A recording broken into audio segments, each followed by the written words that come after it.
پچھلے دنوں میرے ایک دوست نے ایک ڈیبیٹ کے دوران یہ نقطہ اٹھایا کہ شاعر اور ادیبوں کا معاشرے میں کیا کردار ہوتا ہے۔ اس سوال کا جواب دینے سے پہلے میں آپ کو 17ویں صدی کے انڈسٹریل ریولیوشن کے بارے میں کچھ بتانا چاہوں گا۔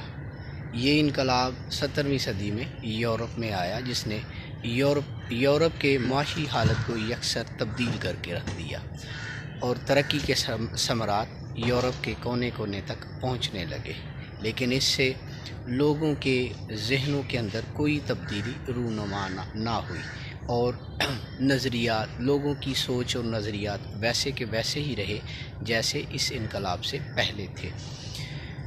19ویں صدی کے آخر میں اور 20ویں صدی کے آغاز میں انٹلیکچول ایج کا آغاز ہوا اور یورپ میں سوچ اور ترقی پسند تہذیب کے نئے دریچے کھولے جانے لگے، اور یہ انقلاب برپا کرنے والوں میں یورپین معاشرے کے شاعر اور ادیب شامل تھے۔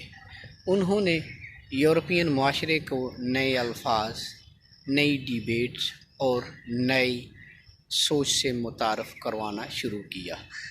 وہاں پہ حقوق، انسانی آزادی اور آئینی حقوق کی بات کی جانے لگی۔ سول سوسائٹی ایکٹیویزم اجاگر ہوا اور لوگ اپنی آواز بلند کرنے لگے۔ لیکن ایسا کیوں ضروری تھا؟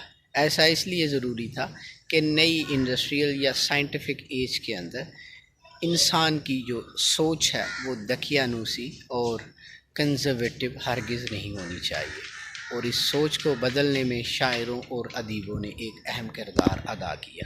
شاعر اور ادیب معاشرتی سرجن ہوتے ہیں جو معاشرے کی دقیانوسی سوچ کے اوپر سوالات اٹھاتے ہیں اور ان کو اپنے لٹریچر کا حصہ بناتے ہیں۔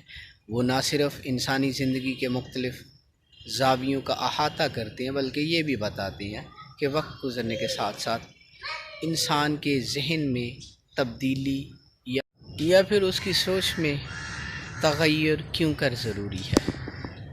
شاعر اور ادیب یہ بھی بتاتے ہیں کہ اس دور کے تقاضے کیا ہیں اور اس دور کے اندر کیوں کر اور کیسے جینا چاہیے۔ اس ساری ڈیبیٹ کو اگر میں کنکلیوڈ کروں تو اس نتیجے پر پہنچتا ہوں کہ شاعر اور ادیب معاشرے کا سرجن ہوتا ہے، جو اس کی سرجری کرتا ہے اور اس میں سے دقیانوسی خیالات کو باہر نکالتا ہے اور اس کی جگہ نئے خیالات کی پیوند کاری کرتا ہے۔ اس کا مقصد یہ بھی ہوتا ہے کہ انسانی معاشرے میں انسانی قدروں اور ترقی پسند سوچ کو ترویج دی جائے۔